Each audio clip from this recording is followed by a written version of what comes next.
मी आता 38 वर्ष झालं लातूर शहरात राहतो. शिक्षणाच्याच कार्यात आहे. मी प्राध्यापक होतो, आता परत शिक्षक झालोय. आणि त्याच्यामुळे मला इथल्या सगळ्या शैक्षणिक वातावरणाची कल्पना आहे, त्याला मी जवळून बघतो. त्याचबरोबर मी फिजिक्सचा प्राध्यापक असल्यामुळे या गोष्टी थोड्या बहुत मला माहिती आहेत. नीट, जेई, सीईटी, बोर्ड वगैरे. म्हणून त्यांनी आग्रहाने मला ऐन वेळी बोलवलं, तर सुरुवातीलाच मी त्यांचे आभार मानतो. आता कसं असतंय, माझ्याबद्दल जर काही कौतुक झालं असेल तर त्यांचं प्रेम आहे. आम्ही सगळे एकमेकाचे मित्र आहोत. समोर बसलेले मित्र आहेत, स्टेजवर बसलेले मित्र आहेत, आणि आता हे होणारे मित्र आहेत. आता जे शिकतायत ते कालांतरानंतर मित्र होतात. एक गोष्ट अशी आहे सर, तुम्ही मला स्टेज दिला त्याच्याबद्दल मी आभार व्यक्त करतो. कारण या मुलांच्या मनात कधी ना कधी होऊन जाते की हा माणूस कधीतरी आपल्याला भेटला होता, आणि या निमित्ताने जास्त लोकांपर्यंत पोहोचण्याची संधी मिळते. खर तर काळ असा आहे की एकमेकाबद्दल चांगलं बोलण्याची पद्धत नाहीये. पण तुमच्याकडे बरं आहे की बसवेश्वर कॉलेजच्या एका प्राध्यापकाबद्दल कौतुक केलं जातंय. हे चांगल्या संस्काराचा भाग आहे. आता आपण मूळ मुद्द्याकडे येऊया की मला ज्या गोष्टी कळल्या त्या अशा, याच्याशी तुम्ही सहमत असावं असं अजिबात नाही. आणि सगळ्यांनीच, पण मला काय वाटतं ते एक्सप्रेस करण्याचं मला हे डायस मिळालेलं आहे की शिक्षणाचा मूळ अर्थ काय, वर्तनात योग्य ते परिवर्तन. आणि मग पालकांनी आणि मुलांनी रोजच्या रोज काय चेक केलं पाहिजे की कालच्या पेक्षा आजच्या माझ्या वर्तनामध्ये काही परिवर्तन होते का नाही. कालच्या पेक्षा मी आज जर गुंड वाटत असेल, कालच्या पेक्षा आज मी जर ॲरोगंट वाटत असेल, कालच्या पेक्षा मी आज जर काही वेगळ्या पद्धतीने बिहेव करत असेल जे लोकांना मान्य नाही, तर आपण शिकतोय याचा अर्थ होत नाही. ही पहिली गोष्ट आहे. मग ते नीट, जेई, सीईटी कडे आपण नंतर येऊया. शिक्षणाचा मूळ आणि महत्वाचा अर्थ असा आहे, वर्तनात योग्य परिवर्तन. आणि ते रोजच्या रोज घडलं पाहिजे. रोज स्वतःला चेक केलं पाहिजे की आपल्यामध्ये काही बदल घडतोय की नाही. आणि पालकांनी पण हे चेक करायला पाहिजे की त्याच्यामध्ये आपण शिकायला ठेवलोय तर त्याच्यामध्ये योग्य परिवर्तन होतंय की नाही. ही एक रेस आहे. या रेस मध्ये घोडे पळवले जातात, आणि सगळ्याच घोड्यांना पहिलं येता येणार नाही. कोणीतरी पहिलं येईल, कोणीतरी दुसरं येईल, कोणीतरी तिसरं येईल. आणि या रेस मधले आपण पण सहभागी आहोत. आणि या रेस मध्ये आपल्याला जीव तोडून पळायचं आहे हे आपल्याला माहिती आहे.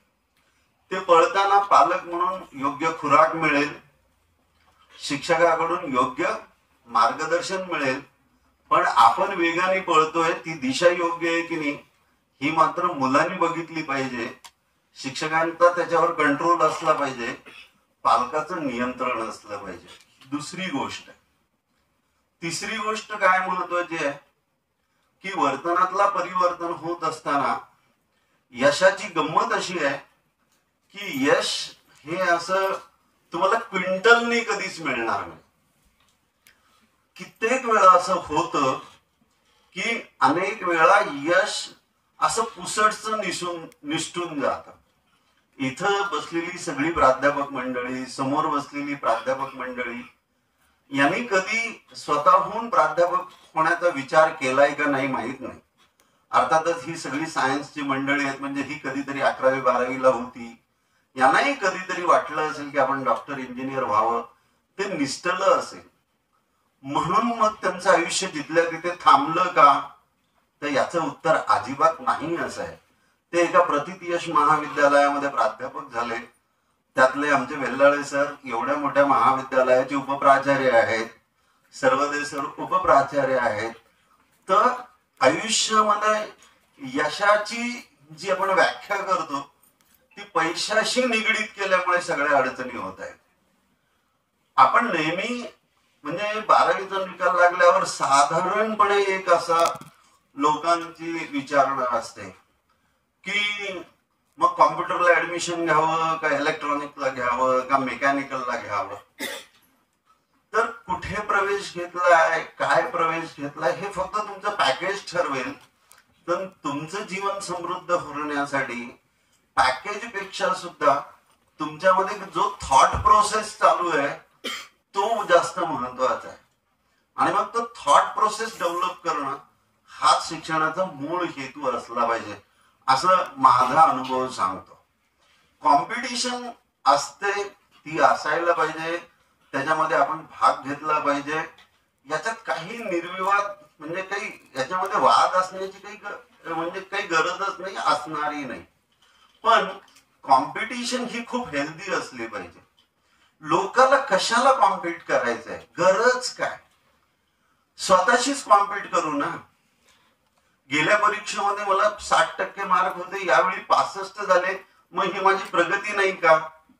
गेल्या वेळी मला 70 पडले होते, आता 75 पडत आहेत, ही माझी प्रगती नाही आहे का. मला काहीच कळत नव्हतं, आता तर कळायला सुरू झालं, ही प्रगती नाही आहे का. मी असं गमतीने थट्टेत म्हणतो, तुम्ही कोणी त्याला फार सिरियसली घेऊ नका. माझ्या बरोबरची मुलं जी खूप हुशार होती ती डीएड ला गेली, शिक्षक झाली, माझा नंबर नव्हता लागला. जी पॉलिटेक्निक झाली ती लगेच ज्युनियर इंजिनियर झाली, ज्युनियर इंजिनियर म्हणून रिटायर झाले, माझा नंबर नव्हता लागला.